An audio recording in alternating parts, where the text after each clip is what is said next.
made peace with the trauma now? You know, I went to interview this man. Can I tell you his story? Because I think Yeah, I'd love to hear. it helps to explain this.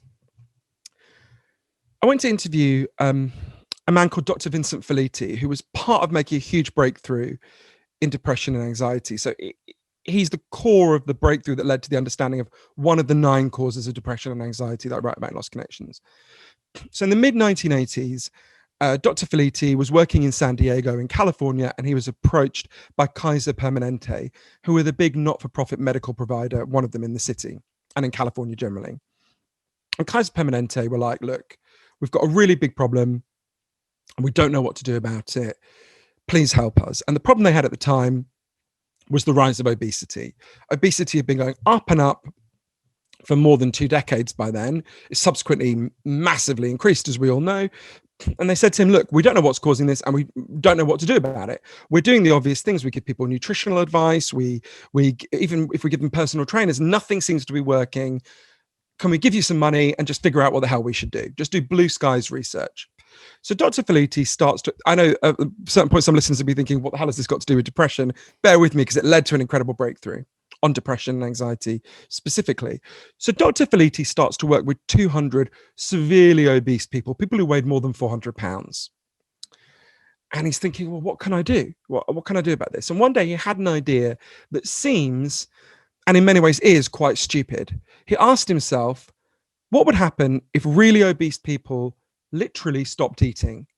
And we gave them like vitamin shots, like vitamin C, so they didn't get scurvy. We gave them, the necessary nutrients via injections. Would they just burn through the fat supplies in their bodies and get down to a healthy weight? So obviously, with a ton of medical supervision, they tried it.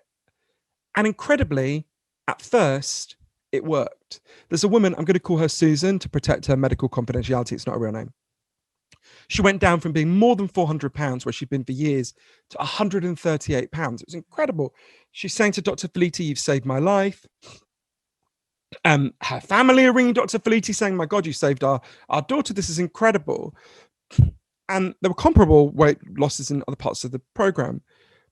And then one day, something happened that no one expected. Susan cracked. She went to her local KFC or whatever it was. She starts obsessively eating. And before long, she's back at a dangerous weight. And Dr. Felitti called her in. He said, Susan, what happened? What happened? She looked down. She said, I don't know. And he said to her, well, tell me about the day that you cracked. Did anything happen that day that hadn't happened to you any other day? Turned out something had happened that day that had never happened to Susan. She was in a bar and a man hit on her, not in a horrible predatory way, in a really nice way, started chatting her up. And she felt really freaked out, and she goes and starts eating. So Dr. Felitti's thinking about this, and he asked Susan a question he'd never asked any of his patients before in any depth. He said, well, when did you start to put on your weight? In Susan's case, it was when she was 11. So he said, well, did anything happen when you were 11 that didn't happen when you were 9 or when you were 14? Anything in particular in the run up to you gaining weight? And Susan looked down and she said, well, that's when my grandfather started raping me. Dr. Felitti interviewed everyone in the program. He discovered that 60% of them had made their extreme weight gain in the aftermath of being sexually abused or assaulted. And at first he's thinking, what is this? And it makes sense. And Susan explained it to him really well. She said, overweight is overlooked. And that's what I need to be. This thing that seems so irrational, and of course is bad for your health in the long term, being overweight, in fact, was performing a really important function for these people. It was protecting them from sexual attention, which they had a very good cause to want to be protected from. Dr. Felitti realized, he said, it's like for years there's been a fire and we've been focusing on the smoke, right? Yeah. Rather than the fire. But this is a small study, right? It's 200 people. It's hard to draw big conclusions. So Dr. Felitti went to the Center for Disease Control and he got a really big budget to do a much bigger study. And this is where we get the breakthrough with depression and anxiety. Everyone who came for healthcare in San Diego in a whole year was given a questionnaire. The first part said, did you experience any of these problems when you were a kid? Things like sexual abuse, neglect, physical abuse, that kind of thing. Second part asked, have you had any of these problems as an adult? At first, it was just going to say obesity, but at the last minute, lucky for us, they added loads of other stuff like suicide attempts, depression, um, addiction. And when they added up the figures, at first they're like, no, we've made a mistake, do it all again. Figures were so crazy.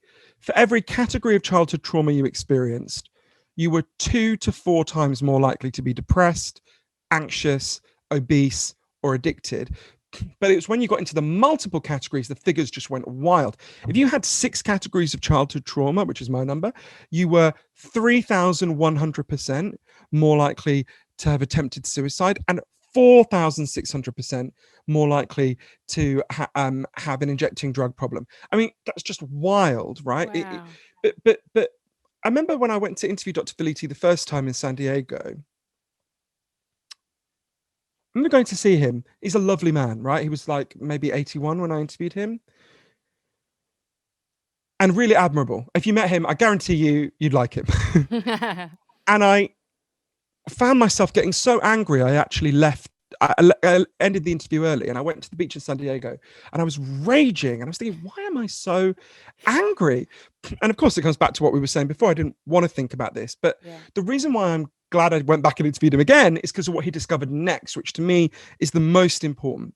So after they'd done this study of all these people in San Diego, suddenly all these doctors had this data on people's childhood trauma. So the doctors were told, don't call the person back in, but next time they come in with a problem, say to them something like, I see that when you were a child, you were sexually abused, or whatever it was. I'm really sorry that happened to you.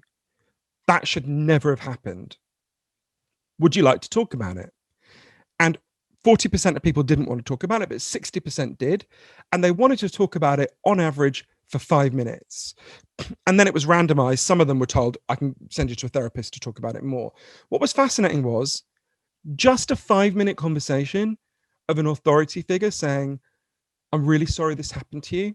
This should never have happened, led to a significant fall in depression and anxiety. And the people who referred to a therapist had even more, which fits with this much wider body of evidence we now have. Like I say, it's not the trauma, it's the shame. And actually reducing shame. One of the things I really learned in the course of the book is I think we should call anything that reduces depression an antidepressant. For some people, that will include drugs, but we need to radically expand that menu of options to actually deal with a lot of the other underlying causes of depression and anxiety. And I would argue that approach that they took in San Diego, telling people this should never have happened to you. It was really wrong. You should have been rescued then. You shouldn't feel any shame. And then more help further down the line. That is an antidepressant. So in terms of myself, I think, people, almost everyone who experiences childhood abuse is told by the abuser, you made me do this. You deserve this, right? I'm doing this because of something you did, right? And although, of course, as an adult, I always rationally knew that was crazy, inevitably you internalize those voices to some degree when you're very young. And you think you don't deserve to be treated well, and I think going on this journey, and of course, this is only one of the 9 causes, and some of the others played out in my own life, and then lots of others play out for other people, and lots of depressed people, of course, haven't experienced childhood abuse. Going on this journey and learning all this, and actually talking about it publicly and seeing the reactions of people, which are invariably sympathetic and agreeing, not like no one goes, oh, maybe you did deserve it,